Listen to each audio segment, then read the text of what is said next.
Welcome to episode 43 of the David Binkowski podcast. Today we're talking NBA, and I'm here joined again by Arturo Galletti. Arturo, welcome into the podcast. Hey, nice to be here.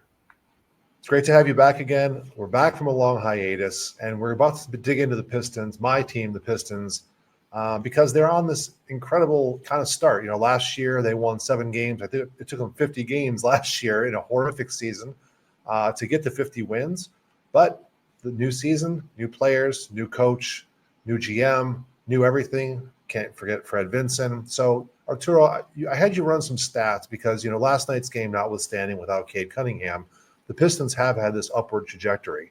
And it starts on a lot of different fronts. The defense has been better. Offensively, obviously, having a better bench is better. It helped them, improve and kind of have this kind of start we were hoping for last season.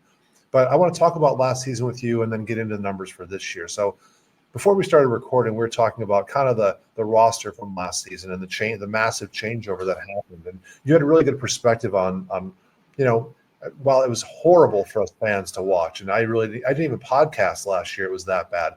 But you have a good perspective on kind of what that process looked like. We'll get to the Sixers later, but what that process looked like and kind of how you look at it.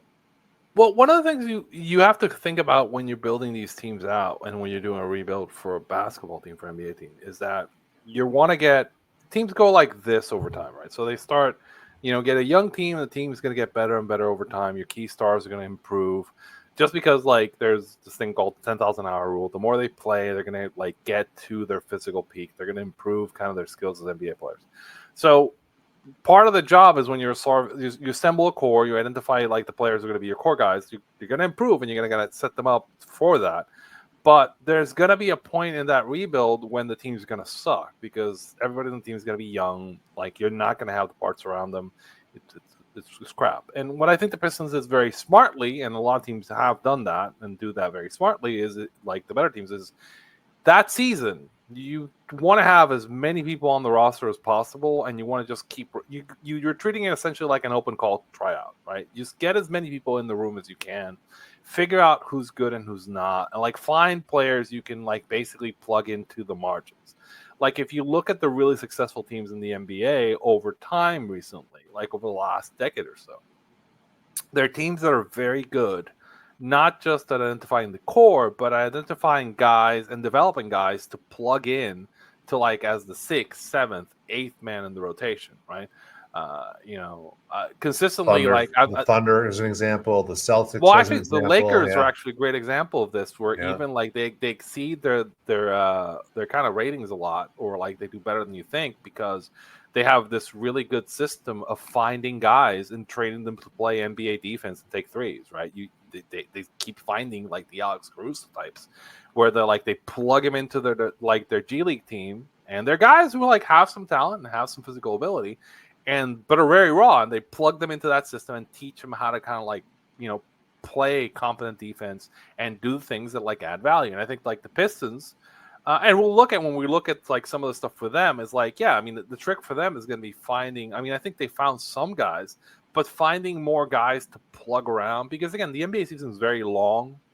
It's not quite as long as an MLB season, but it's very long, and so you need a lot of these guys who are good at the edges, right? The Warriors are very good at this, finding guys. The 8th, the 9th, the 10th guys. So even the Warriors, they lost Curry for a few games this season, and they were still playing great because. Yep.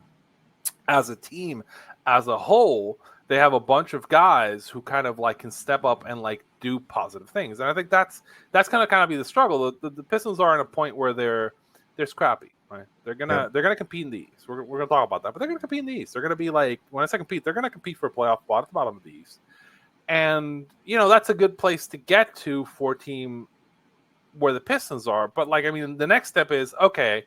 So now I need to find the guy who's going to play help defense on this team. Who's going to cover the point guard when my lead, who's going to be my on-ball defender? Or if you want to look at, they have pieces like that. Sar Thompson, who's been out with the blood clots, and he's on his way back now. But they're starting to assemble that, and you can see it. It's just as a fan, you think about it, they went from the absolute worst in franchise history, let alone the league, but the worst in franchise history.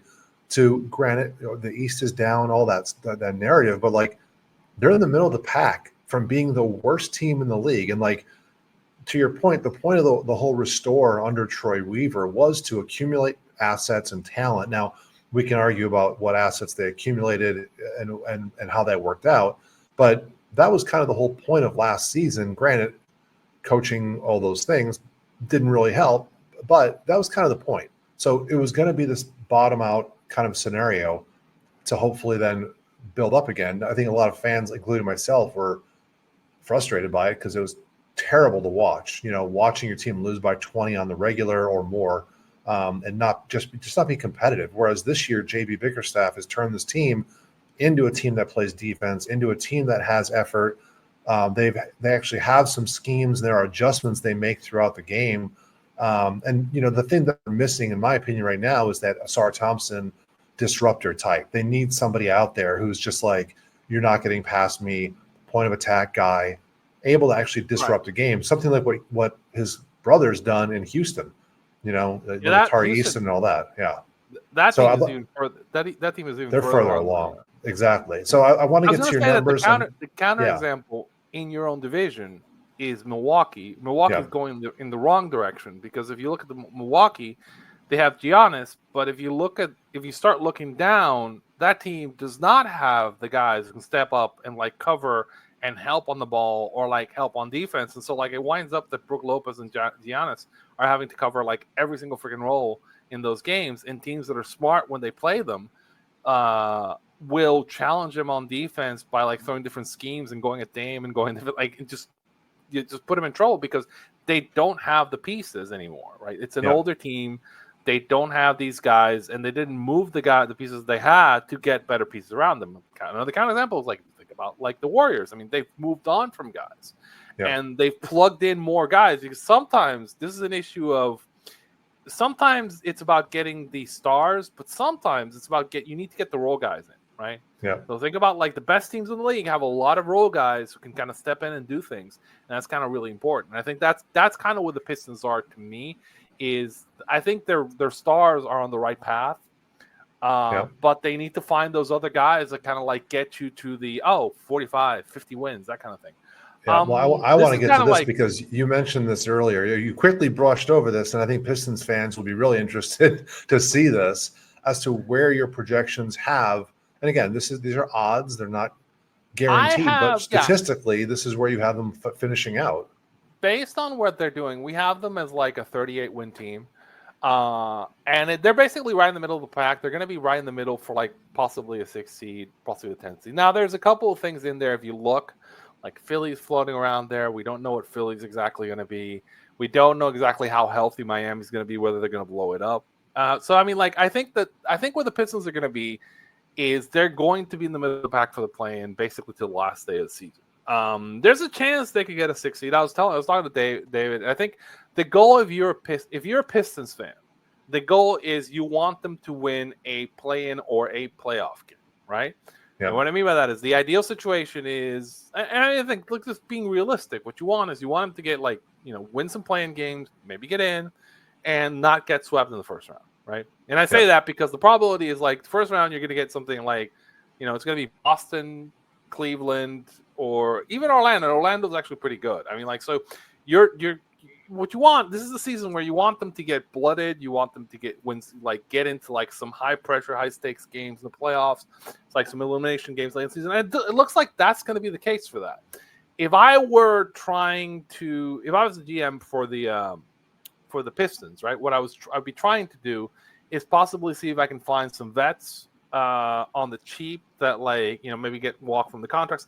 I don't want to trade any assets. I don't want to trade any, but can I bring in some guys that get let go from other teams because contractors get bought out or something, who I can bring in who kind of be a steadying present and kind of help again at the edges, right? Guys who a couple hard-nosed guys who can play defense. Maybe you can find somebody who, maybe if I was making a trade, to be for somebody who has kind of very young but has some complementary kind of parts. I mean, you're not gonna get somebody like Alex Caruso, but somebody who can do things like that is kind of what you're looking for.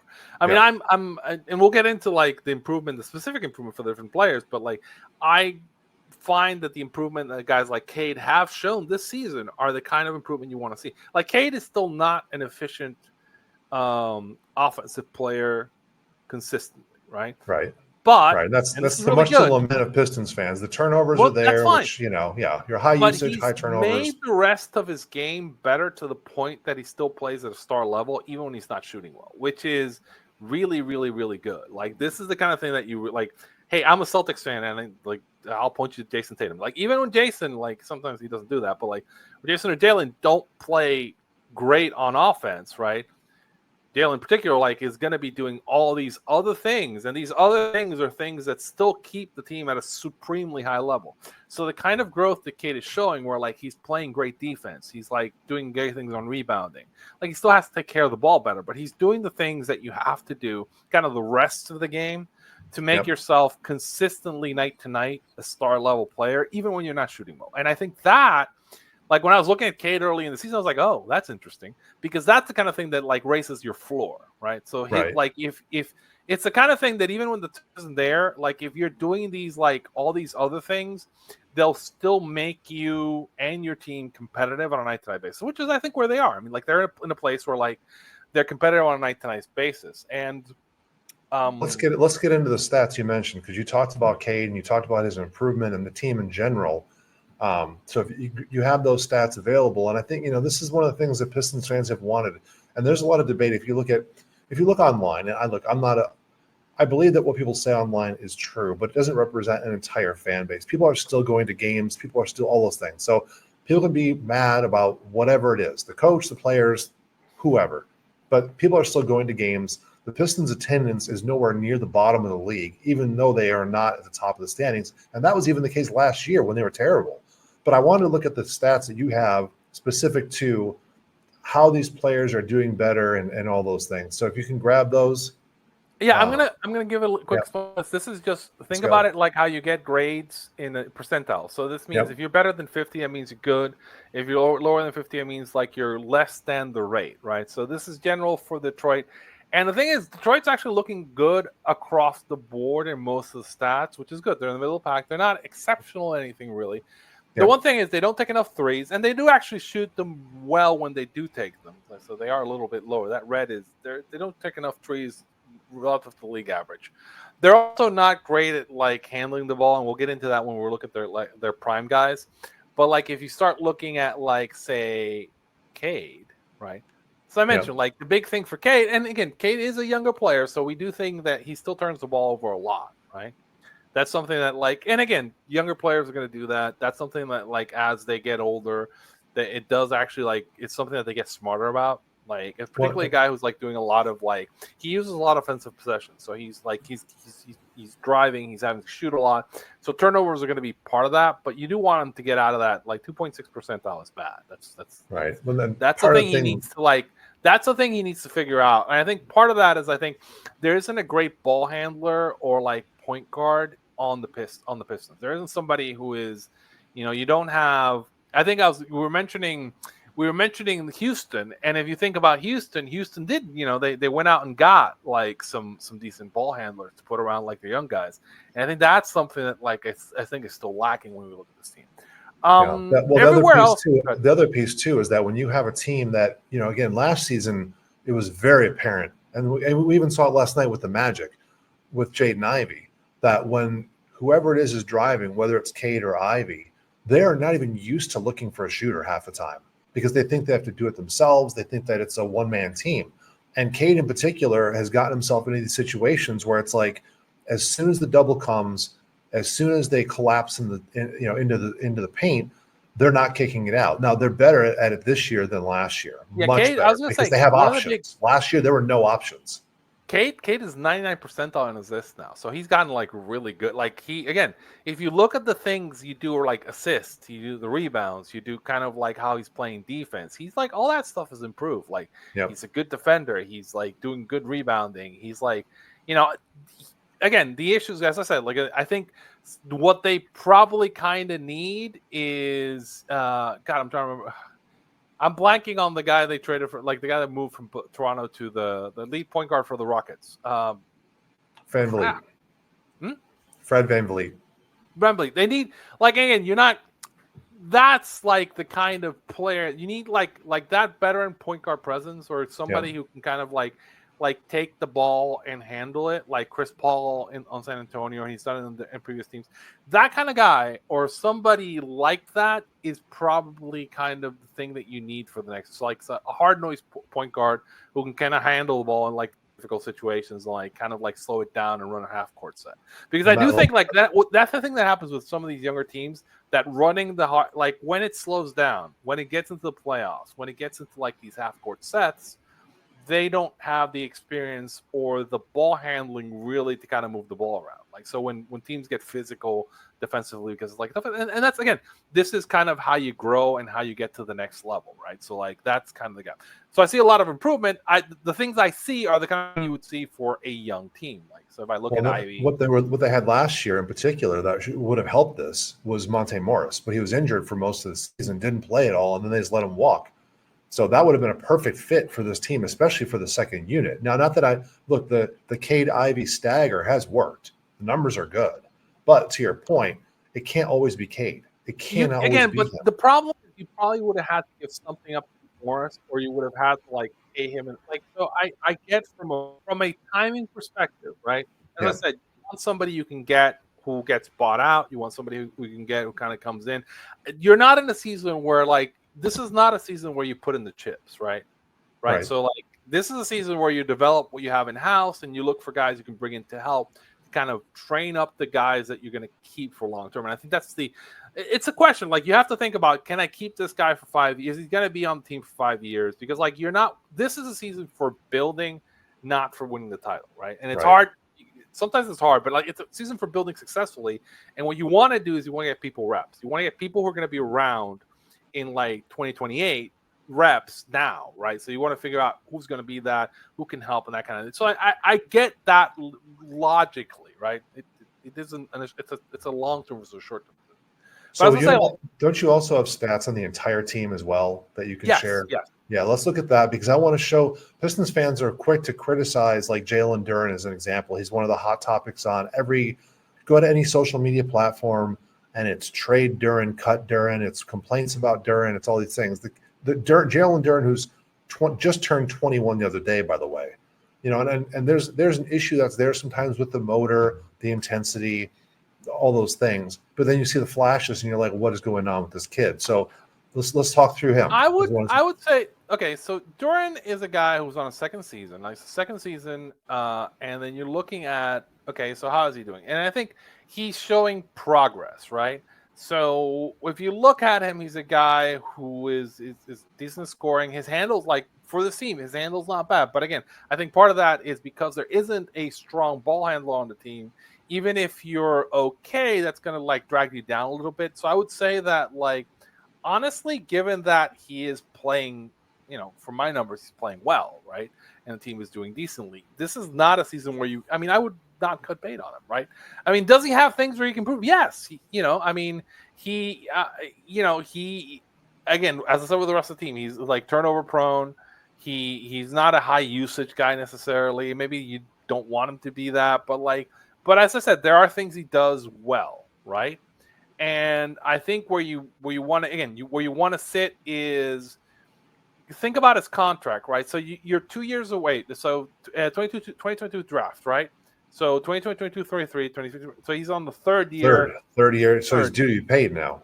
Yeah. That's the big concern, is how do you extend someone who has shown progress, but look at all the red on this chart. That's where Pistons fans are like, we could grab somebody who already does these things.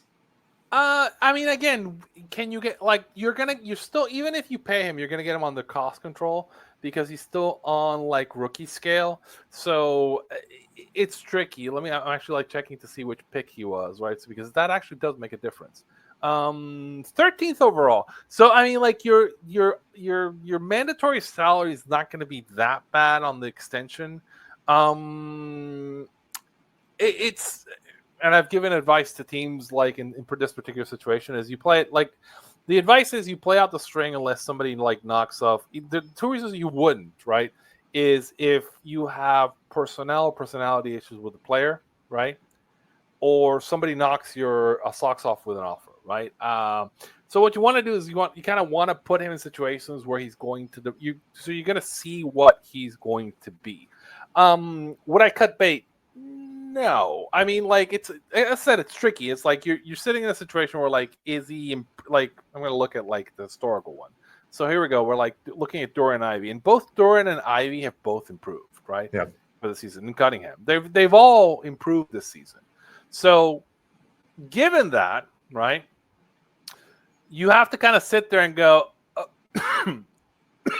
do I want to keep him around? And I think, like, the answer right now is, I mean, I think the answer with Duren is yes, right? Yeah. Would I want to pay him at, like, it's tricky because, like, you know, at that position, can you get guys who can give you that from the draft immediately? He's kind of projecting to me, like, when I look at this, as like a B level center. Like, I think that he's going to be a guy. And the Pistons have Clintman, who hasn't even played yet, that they drafted, and in preseason and in summer league and all that, he was hitting threes. He was a stretch five. So they have a decision to make. Not that they have to get rid of either one, but from a playing time standpoint, Isaiah Stewart's season defensively, he's been amazing. 5 blocks last night, tied his career high. You know, he's been really good, and the energy that's there, that's the big thing. If you could take those two players and put them together, they'd be amazing, because one can shoot the outside shot, one can bring the energy in the defense, but the other one is just more skilled. He's a bigger guy, more skilled, taller, all those things to defend an actual 7-footer. Whereas Stu, granted, again, blocked shots last night, but Duren has the bigger body, and I think he has a lot of upside. You know, I think Stu is like this amazing work in progress, but like he's just not there yet. None of them profile as a rim protector, right? And I think that the way to kind of think about this is kind of the ideal profile for a guy like that is Jared Allen, right? Yep. And people don't like, there's a lot of people like, oh, he said Jared Allen. Like, people don't understand. Like, Jared Allen is like an insanely good player. And so, like, and again, another division rival, the superpower for the Cavaliers is they have 2 centers or 2 rim protectors in Allen and Mobley who don't foul. They don't foul. They really don't foul. So essentially, they lock you the fuck down. Sorry, pardon my French, but they lock you down and they don't put you on the line. And that's really like, essentially, it just breaks teams because they can't drive. Because if they drive, they're just not going to get anything. And they have the second guy that can kind of help off of that, so they can lock off, like, 10 feet from the paint by using 2 guys. Now they have their issues with the fact that, like, their on point defense isn't necessarily great, but that you want that guy who can help you lock down and help the paint. Think about Brook Lopez. Brook Lopez is the same thing for, like, kind of Milwaukee, which, like, if Milwaukee didn't have Brook Lopez, this season would be in, like, it's already a car wreck for them, but it would be like a flaming, like, garbage floating down a river. Like, it would be really bad. So you need a guy. Pistons on the opposite side of that too. If you look at their foul trouble with their bigs, I mean, it's absurd. And it's not even like at the rim fouls half the time.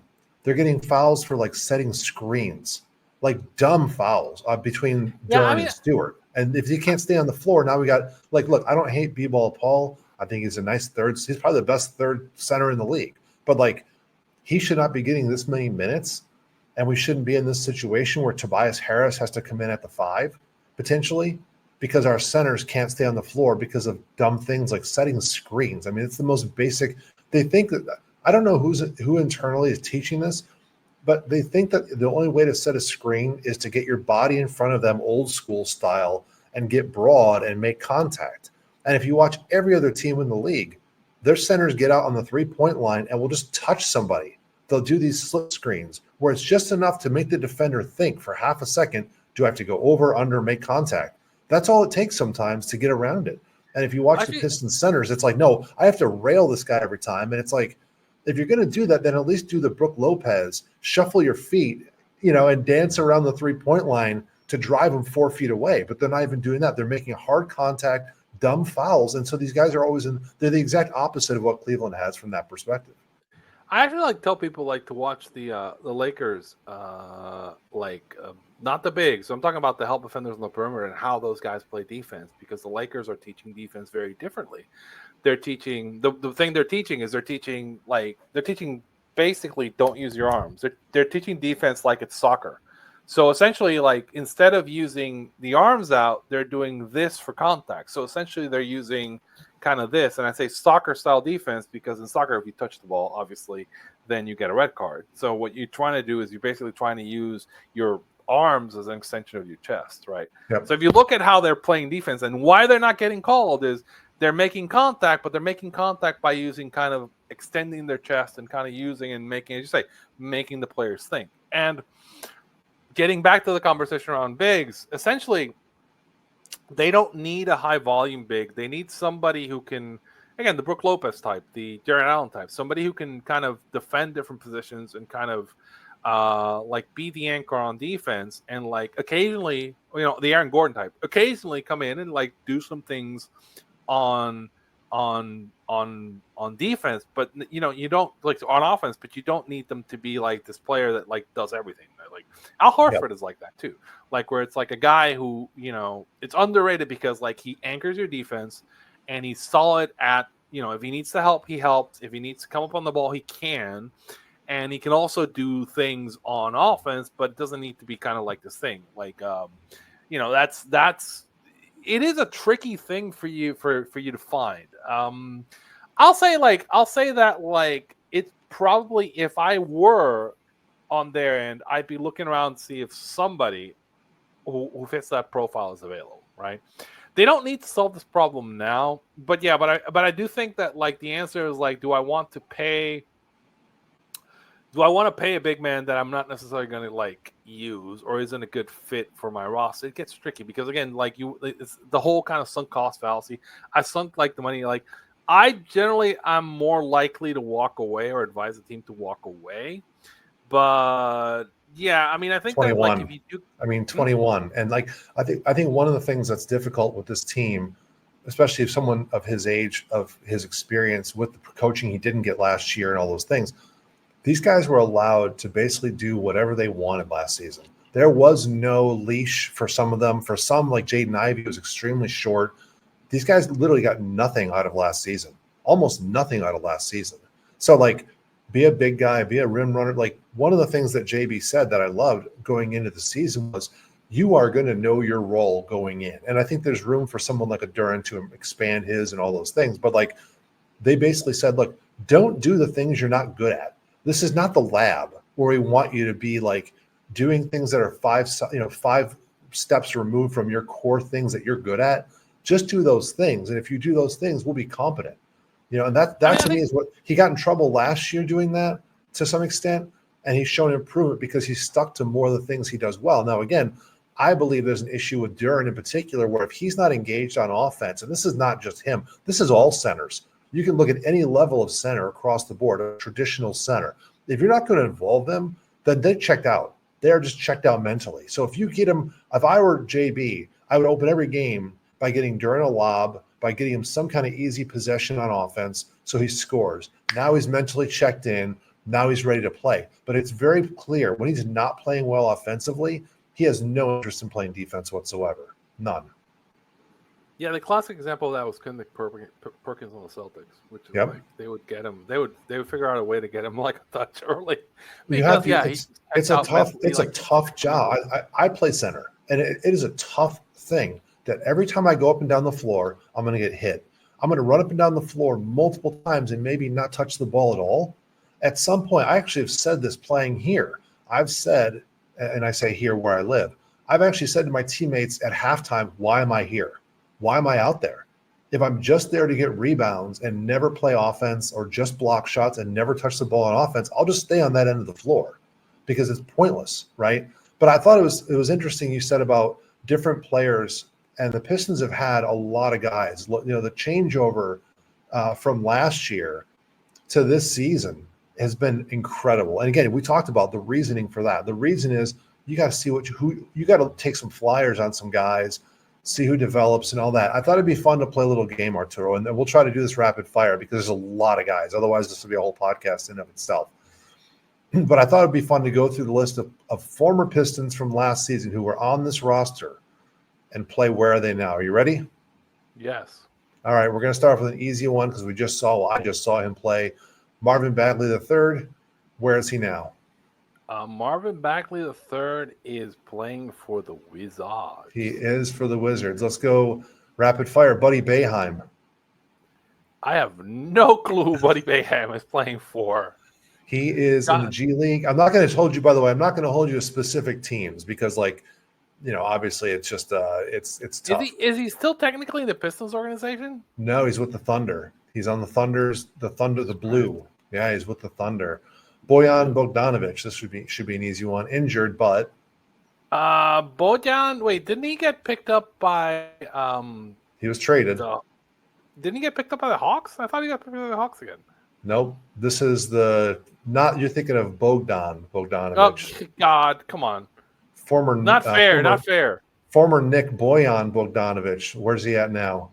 I don't know. Now you got if he's injured, Brooklyn. I don't know, man. He's in Brooklyn. Oh, yeah. Really? Jeez. Yeah. He's not playing though. That's the thing. Some of these guys, like I said, it's hard because some of these guys' names you've not seen them play because they've been injured or whatever. Yeah, if I don't see them, right. But this is the level where you're looking at where is this guy, right? Where's James Wiseman? Injured, but with the Pacers. See, I knew that one. I watched that game. He actually got injured against Detroit. Non-contact Achilles. That's gonna be a problem for them when he starts playing, and they're like, "Why are we worse now?" Troy Brown Jr. Troy Brown Jr. He's hurt too, right? Or is he on the G League? He's playing. Is he playing? Somewhere. Physical games in the NBA? I don't think he's playing physical games in the NBA. He is not in the NBA. He's playing over in Europe. It's like, no, I would know. Troy Brown Jr. is a pain in the he's one of those guys that you have to watch out for his name. So I would have seen him. I would have had to correct him. No, he's not in the league anymore. So again, these are guys that got minutes or were on the Pistons roster last year. What about Alec Burks? Alec Burks. God, I don't want to say Utah, but I know he's not in Utah. Oh, is he with Miami? He is in Miami. That's a good guess. I'm going to take James Wiseman off the board since we already got him. What about, this is going to be a really, really obscure, Malcolm Casalon. That sounds like a guy who isn't playing in the NBA anymore. He is. Go ahead. I'll give you three options. And we just pick one of these three. Is he NBA, G League, Europe, or not playing basketball? Well, he's playing basketball. So is he NBA, I know he's G French. League, or Europe? I know he's French, so I'm going to guess he's playing in the French league. He is in the G League for the Knicks. Oh, he's in the G League, really? It's yeah. I figured some of these French guys. I mean, well, yeah, but the French guys are hot, so I guess they do get more of an extended life in the NBA, I guess, right now. Yeah. How about Tosan Egbauman? Again, these are guys that played for the Pistons last year. I watched him play last year. That sounds like another guy who's not playing, hasn't played an NBA game. He is in the G League for the Clippers. So it's again, these are all guys that were actually playing minutes for an NBA team last season, which is just absurd. Another one, Mr. 50-piece himself, Malachi Flynn. Where is he now? NBA, G League, Europe. I remember when he got drafted by the Timberwolves. Yeah. I think he's probably in Europe right now. He is in the Spurs G League team, believe it or not. Oh, really? Okay. Let's go. Spurs G League team, which lost. I think it's the Austin Toros, I believe. Yeah. They lost to the Capitanes of Mexico City recently, who picked up Ivan Gandia from the Aguada Santeros. They picked him up for a showcase game. 1 for 2, 50% from 3. Evan Fournier. Oh God, don't Google him, but God, I remember him when he was on the. Yeah. I remember did he go back to France? He is back in France. He is. Danilo Gallinari. Oh, I think he's on the Thunder, isn't he? He is not playing. He's out of the league. But I think he's on the Thunder. He's not playing. Not in the league right now. I Quentin thought he was. Grimes. That should be an easy one. He just started last night. I'm not sure. I mean, I think He's actually somebody the Pistons fans were pissed about. He went in that THJ trade for a second-round pick. He's with Dallas now. Another couple easy ones here. Joe Harris. But why are they pissed about Quentin Grimes? Why they depot? I don't know. Nobody can figure that one out. Joe Harris. Joe Harris. Brooklyn? Out of the league. Killian Hayes. Out of the league, right? Out of the league. Kevin Knox. Knox. Out of the league? Kevin Knox has swung from team to team to team, and he is not in the league currently. That's correct. Has he been in the league? It sounds like I think I remember him being on somebody's roster, at least in the preseason. No, he was a preseason roster, but not in the league now. Isaiah Livers, another easy one. Out of the league, I guess. Out of the league. How about Taj Gibson? He was a late season ad for Detroit, but he still was on the roster. I swear to God, I've seen Taj Gibson play this year. The Hornets. I saw him play Charlotte Hornets. I saw him play I liked the Hornets when I saw that game. They played the Celtics. They played them really tight. I like that team. Yep. Chimizi Metu. Gesundheit. I'm gonna guess out of the league. He's playing over in Europe, so out of the league is correct. Shake Milton. Did he go back to the Knicks? He's on the Nets. Brooklyn. He's on the Nets. Close enough. Yeah, same city-ish. Monte Morris. We talked about Monte. I don't know if he's. I just looked. It's like Phoenix. Yeah, Phoenix. Yeah, he's with Phoenix. I think he went for a cheap signing too, just to get on. Phoenix did a really decent job. But Phoenix is in a position where they really did need to kind of throw the chips in the middle of the table. So Mike Muscala, he makes much more sense. Stick that. Monte makes a lot of sense for a team like the Suns, who are kind of all in for the season. Yep. Mike Muscala. Is he still? He's got to be gone. He can't be in the league anymore. He's gone. Muscala, it's 2025. Muscala cannot be in the league. Jalen Noel. I don't even remember him being on the roster. That's how little he played for Detroit, but he was apparently on the roster. I don't know. He is with the Pelicans. Oh, that makes sense because the Pelicans, if you're gonna land anywhere in the NBA this season, it's the Pelicans. They're playing G League after G League guy after G League guy. What about Jared Rhoden? See, now you're making these guys up. I swear. I don't know. The worst part is he's actually in the league. That's the worst part about it. Is he? Yeah. Where is he? Charlotte. Oh, okay. He's playing for Charlotte, apparently. I mean, I don't know if he's playing, but he's with Charlotte. The last one, Stanley Umudier.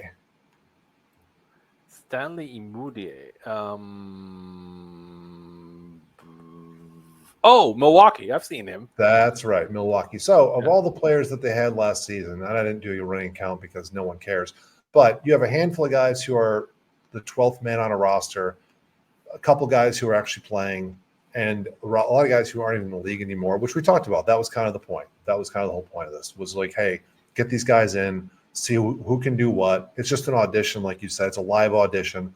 I would argue it would have been better if, this season, they had a role to see can they fill this role as opposed to just you're a 3-and-D wing, go out there and see what you can do. I did want to talk through, before we get to the last segment, I want to talk about Joel Embiid and the Sixers, and we'll get your take in a second, Arturo. But, Joel Embiid is out again. He injured himself apparently over the summer. His knees giving him problems, whatever the issue is. Didn't play much in the Olympics. When he did, he was effective. And the season started with this mysterious, he's not playing. And the Sixers got fined for that.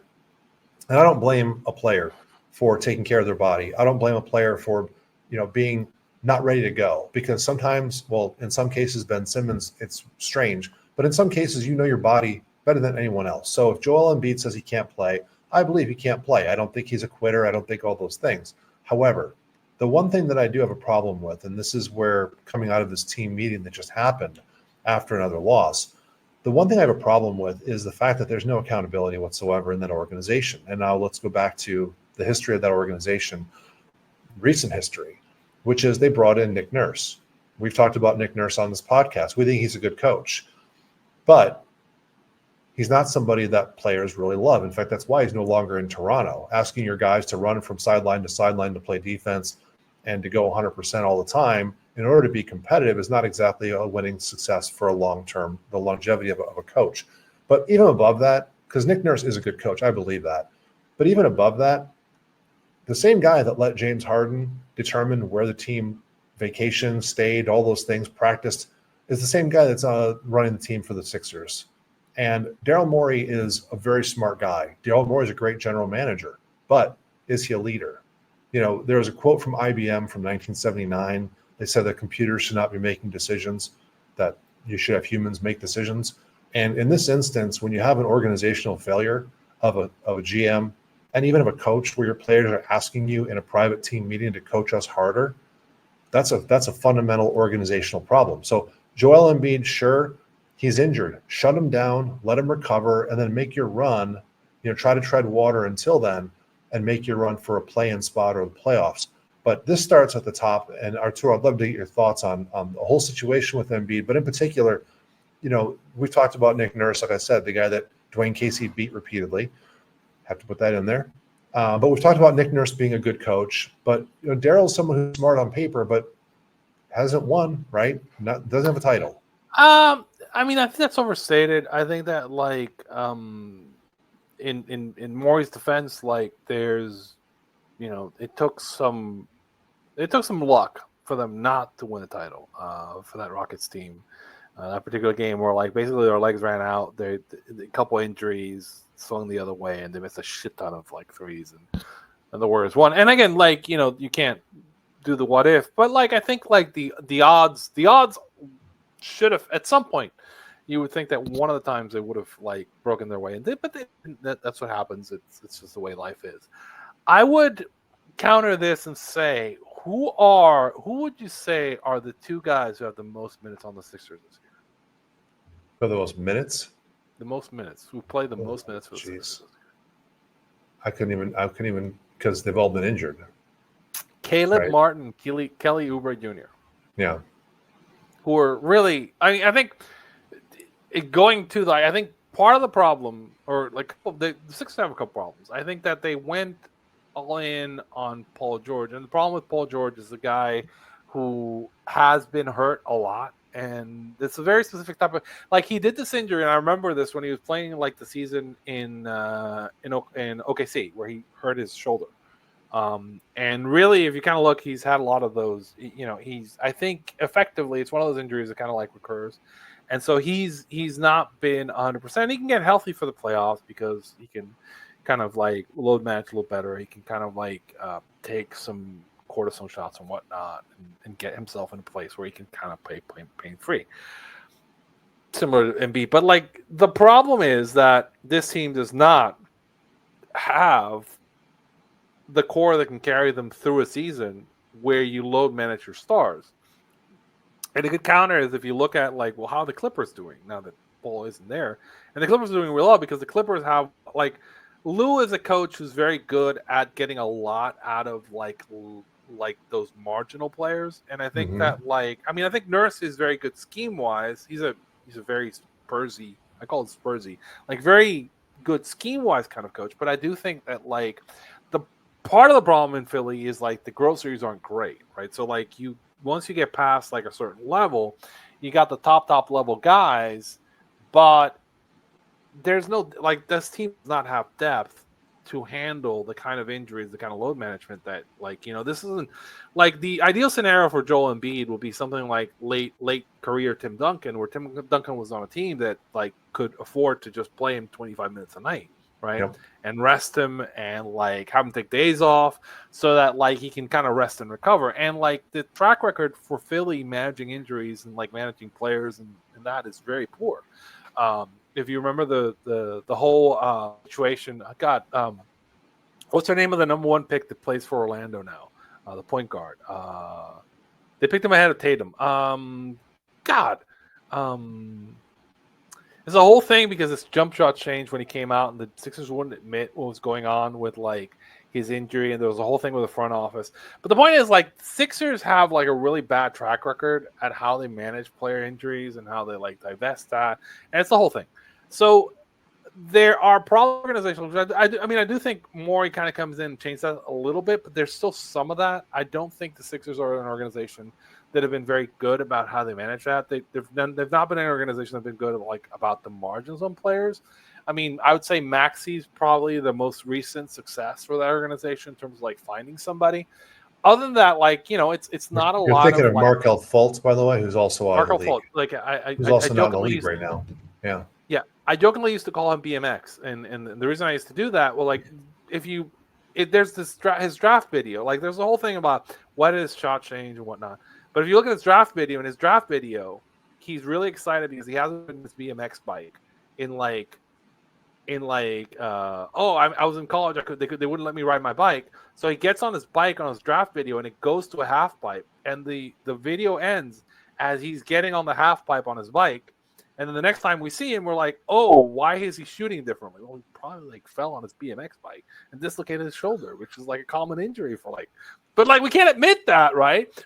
Anyway, I'm not. But the point being that like getting it back to Jared McCain was a hit too. Jared McCain was a hit. That's a good hit, right? For the but the point being that like in terms of like disclosing how players are injured or like dealing with that in a positive or like good manner, the Philadelphia organization has a really bad track record of that, right? So you throw in Embiid, who I think part of the problem with Embiid is he should not have played in the Olympics, right?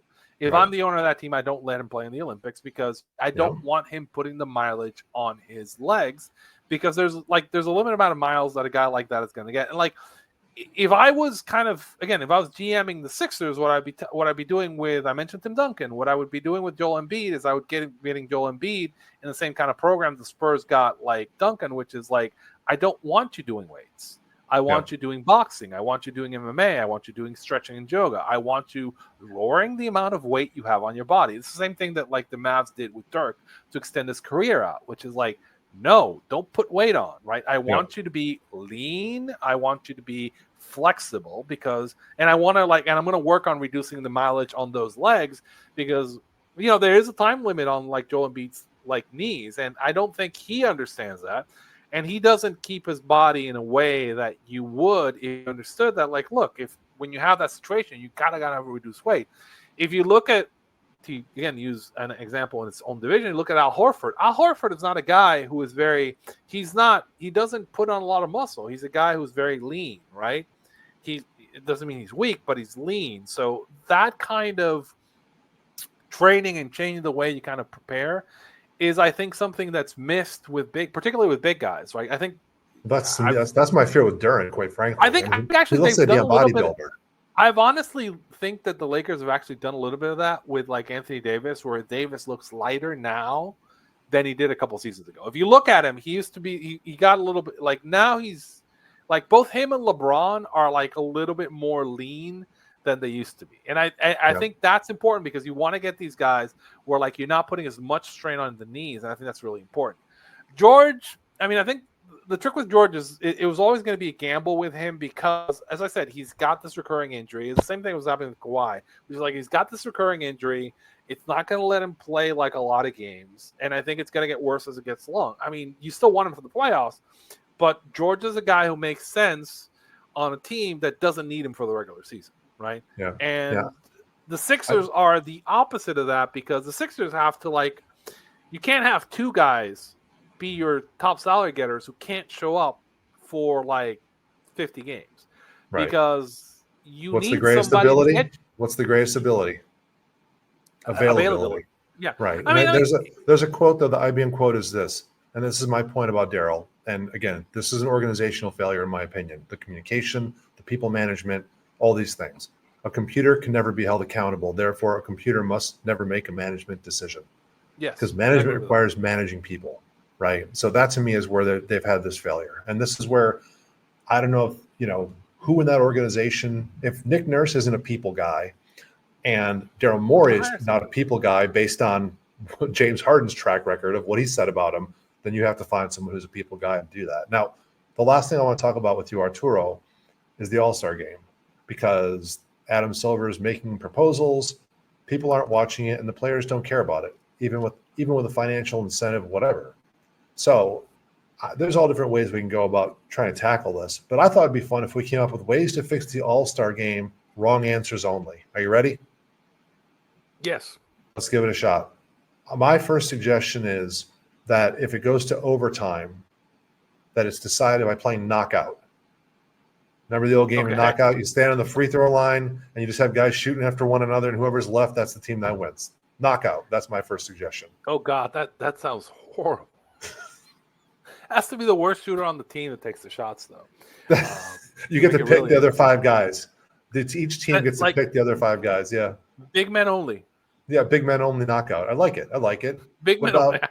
What about you get to have 6 players on the court, but one player has to sit on another player's shoulder and wear a trench coat.